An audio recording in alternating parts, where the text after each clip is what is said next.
15 राज्यों से 57 राज्यसभा के सदस्यों के चुनाव के लिए वोट डाले जा रहे हैं। कुछ ही घंटों में रिजल्ट हमारे सामने होगा, लेकिन इस रिजल्ट में जो सबसे ज़्यादा हलचल दिखाई दी वो महाराष्ट्र और राजस्थान से।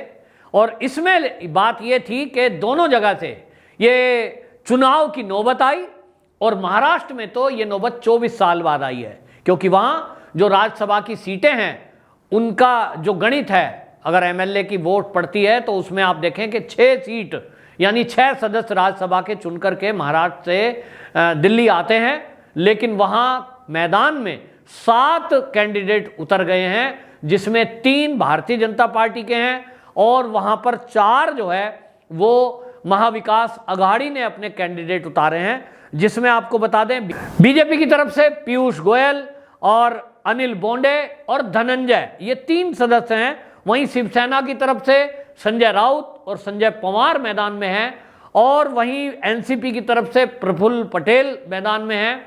कांग्रेस जो महाविकास अघाड़ी का ही एक हिस्सा है, उनकी तरफ से इमरान प्रतापगढ़ी बीच में है। अब इस वजह से ये यहाँ चुनाव की नौबत आई, क्योंकि सीट हैं 6, सदस्य हैं 7। अब इसको लेकर के ये देखा जाए कि भाई किसको बहुमत मिलेगा, कौन जीतेगा। जहां तक आपको बताएं, शिवसेना ने अपना दावा किया, बीजेपी अपना दावा कर रही है, लेकिन यहां एक सबसे बड़ी बात यह हुई कि जो शिवसेना अपने को अभी तक हिंदूवादी पार्टी कहती थी, हिंदुओं की वोट सबसे ज्यादा उसको इसलिए मिलती थी कि वो ओवैसी के हमेशा विरुद्ध वो बात करती थी, लेकिन इस चुनाव में राज्यसभा सीट के लिए जब वोटों की कमी दिखाई दी तो शिवसेना ने AIMIM से समझौता कर लिया है। और अब यह तय हुआ है, क्योंकि AIM के चीफ जो हैं उन्होंने कहा था कि हमसे कोई जब तक समर्थन नहीं मांगेगा हम क्यों देंगे, हम निर्दलीय को समर्थन करेंगे लेकिन महाविकास अघाड़ी को नहीं करेंगे। लेकिन अब जब देखा कि शिवसेना को उनके कैंडिडेट भी वोट नहीं करेंगे, शायद एब्सेंट ना हो जाएं, निर्दलीय उनको उतना समर्थन नहीं कर रहे हैं जितना उनको समर्थन की जरूरत है, तो इसमें उन्होंने AIMIM से भी समझौता करने में गुरेज नहीं समझा। और अब 2 MLA AIMIM के हैं, उनकी वोट लेने के लिए शिवसेना ने ओवैसी से समझौता कर लिया है। इस समझौते को लेकर के आपको बताएं, जो AIMIM के महाराष्ट्र के अध्यक्ष हैं इम्तियाज जलील, उन्होंने बाकायदा ये जब पत्रकारों ने पूछा कि भाई आप तो शिवसेना को हमेशा कहते थे कि ये तो हिंदूवादी पार्टी है, ये तो सांप्रदायिक पार्टी है, आज आप इनका समर्थन कर रहे हैं, महाविकास अघाड़ी का समर्थन कर रहे हैं।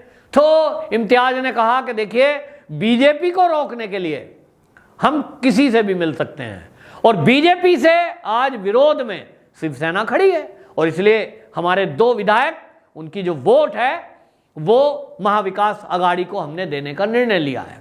अब आप समझ सकते हैं कि भारतीय जनता पार्टी को रोकने के नाम पर शिवसेना किस हद तक नीचे गई है कि उन्होंने अपनी पूरी विचारधारा त्याग दी है। AIMIM है जो औरंगजेब की मजार पर चादर चढ़ाती है, उनके नेता जाते हैं, उसको मानते हैं। तो कहां छत्रपति शिवाजी महाराज के वंशज, कहां औरंगजेब को मानने वाले, 2 अलग अलग विचारधारा। और इसीलिए इन दोनों पर जो गठबंधन हुआ, इसको लेकर राज ठाकरे ने बयान जारी किया है। राज ठाकरे ने तो बाकायदा ये तक कह दिया है, अब मैं उस शब्द को नहीं बोल सकता कि शिवसेना ने किन से समझौता कर लिया है। अब आप समझ सकते हैं कि राजनीति में इसीलिए कहते हैं कि मतलब राजनीति में क्या केवल सत्ता प्राप्ति मेन हो गया है, ये सवाल पूछ रहे हैं। महाराष्ट्र की जनता ये कह रही है कि शिवसेना ऐसा कैसे हो गई कि अपनी हिंदुत्ववादी विचारधारा पूरी छोड़ दी और ओवैसी से मिल गए।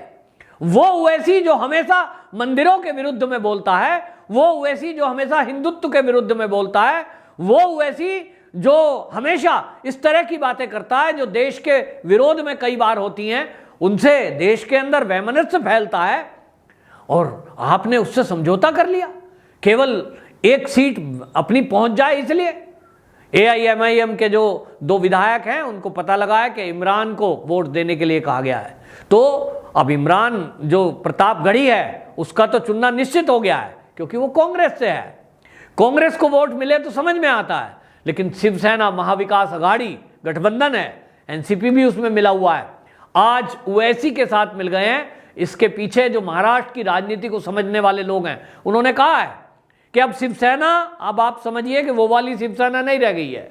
हम तो पहले से कह रहे हैं, जो बाला साहब ठाकरे जी की शिवसेना थी, आज वो परिवर्तन हो गई है। आज वो कांग्रेस से भी समझौता कर लेती है जो कि सत्ता में है। आज ओवैसी से भी समझौता हो गया है, क्योंकि उनको लगता है कि यदि उन्होंने ओवैसी का साथ नहीं लिया, यदि उन्होंने आज कांग्रेस का साथ नहीं लिया, तो जो सत्ता का सुख भोग रहे हैं ये नहीं मिलेगा।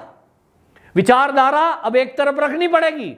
अब विचारधारा क्या हो गई है? सत्ता मेन हो गई है, और सत्ता के लिए कुछ भी समझौता करेंगे। पालघर के साधुओं में जब हत्या हुई थी तो वो मांग करता रह गया पूरा देश कि उसमें कुछ करिए, कुछ करिए, कुछ करिए, और क्या करा? 90 दिन तक तो चार्जशीट भी दाखिल नहीं हुई। ये पहली बार हुआ।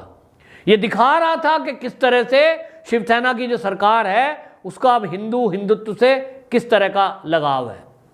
तो सवाल उठ रहे हैं, और आज जिस तरह से हो रहा है, भाई देखिए, मान लीजिए आप 6 सीट हैं, उसमें से अगर आपका 4 कैंडिडेट नहीं जीतते हैं, 3 जीतते हैं, तो कौन सी बड़ी बात हो जाएगी भाई? 3 आपके जीत गए, 3 भाजपा के जीत गए, अच्छा रहता, चुनाव की नौबत ही ना आती। ये सब आफतबाजी जो करनी पड़ी है, रिसोर्ट में अपने विधायकों को रखो, सबकी निगरानी करो, फोन की जासूसी करो, ये सब नहीं करना पड़ता। और आपको ओवैसी जैसे जो लोग नेता हैं, इनके आगे झुकना नहीं पड़ता। लेकिन आज शिवसेना एक राज्यसभा सीट के लिए उनके सामने झुक गई। ये शिवसेना कैसी शिवसेना कहलाएगी? तो जो महाराष्ट्र की राजनीति को समझते हैं उन लोगों ने कहा है कि ये जो है असल में इसलिए हो रहा है क्योंकि अभी कुछ दिनों बाद बीएमसी का चुनाव होना है, और उस बीएमसी के चुनाव में शिवसेना समझ रही है कि उनका कोई आधार वहां बचा नहीं है।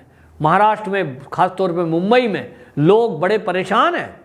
वो शिवसेना की जो अब कार्यशैली है, ये जो हिंदुत्व के मुद्दे उन्होंने साइड में रखे हैं, हिंदुत्व के नाम पर वोट मिलता था भाई, लेकिन अब जब लोग देख रहे हैं कि इन्होंने तो हिंदुत्व को ही साइड कर दिया, तो फिर एक ही पार्टी बची, वो है भाजपा, जो एक सूत्री कार्यक्रम पर चल रही है हिंदुत्व के मुद्दे पर। और इसीलिए लोगों का जब रुझान बीजेपी की तरफ बढ़ रहा है, तो शिवसेना को लगा कि उनका क्या होगा, और इसलिए उनको लगता है कि जो बीएमसी का चुनाव है उसमें भी उनको ओवैसी की जरूरत पड़ेगी, क्योंकि मुंबई के अंदर जो मुस्लिम वोटर है उसको अपने पास मिलाने के लिए या उसको रिझाने के लिए शिवसेना को और कुछ दिखाई नहीं दे रहा। और इसलिए आप देखेंगे पिछले, अगर आप 1-1.5 साल के वक्तव्य देखेंगे शिवसेना के नेताओं के और कर्तव्य देखेंगे, जिस तरह से हनुमान चालीसा का मुद्दा उठा, उस पर अनावश्यक रूप से जो नवनीत राणा के खिलाफ जिस तरह की कार्रवाई की गई, वो क्यों की गई? लोग सवाल कर रहे थे, भाई हनुमान चालीसा पे इतनी कड़ी कार्रवाई क्यों? केवल इसलिए ताकि ओवैसी के जो वोटर हैं उनको अपनी तरफ लाया जा सके।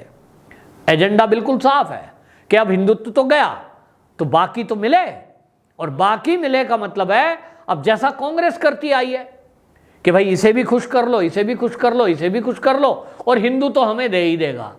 तो ये जो हिंदुओं की वोटों को मूर्ख बना करके अभी तक पार्टियां लेती आई, लेकिन अब हिंदू जागृत हुआ है, और इसलिए शिवसेना अगर ये सोच रहा है कि लोग उनको अभी भी ये सोचते रहेंगे कि वो हिंदूवादी संगठन है, वो हिंदूवादी पार्टी है, तो वो भूल में है। बीएमसी चुनाव में इसका खामियाजा उनको भुगतना पड़ेगा। हाँ, मैं पहले से कहता रहा हूं, शिवसेना अपनी गलती सुधार सकती थी। 2 कैंडिडेट शिवसेना के मैदान में है राज्यसभा सीट के लिए, उनमें से एक संजय राउत जी आ जाते, दूसरा ना आता, इतना ही तो होता। लेकिन उनको कम से कम जनता के सामने नजरें नहीं झुकानी होती, जो आज वो नजरें नहीं मिला सकते। लोग सवाल करेंगे कि आप तो बड़े हिंदूवादी पार्टी के नेता थे, आपने ओवैसी से समझौता क्यों कर लिया, उसके सामने आप क्यों झुक गए? तो ये एक सवाल है, और इसलिए अब शिवसेना कटघरे में है, और शिवसेना का हिंदुत्व कटघरे में है। अब जो ये कह रहे थे हम तो गदाधारी हैं और हम तो बड़े हिंदुत्व वाले हैं, इस तरह की चुनौती दे रहे थे, तो देवेंद्र फडणवीस को हमने देखा था किस तरह से उन्होंने मजाक बनाया था शिवसेना का, और उन्होंने कहा था ये गदाधारी कह रहे हैं, लेकिन हमें तो गधाधारी दिखाई दे रहा है, यानी डंकी उन्होंने कहा था, मजाक बनाया था। आज वो कहीं ना कहीं दिख रहा है कि जो देवेंद्र फडणवीस इनका मजाक बना रहे थे और अपने को बड़ा हिंदुत्ववादी बता रहे थे। जनता का भी यही कहना है कि आज केवल महाराष्ट्र में यदि हिंदुत्ववादी कोई पार्टी बची है तो वो भारतीय जनता पार्टी बची है, जो अभी भी अपने उसी एजेंडे पर चल रही है जो स्थापना दिवस से इनका चलता आया है।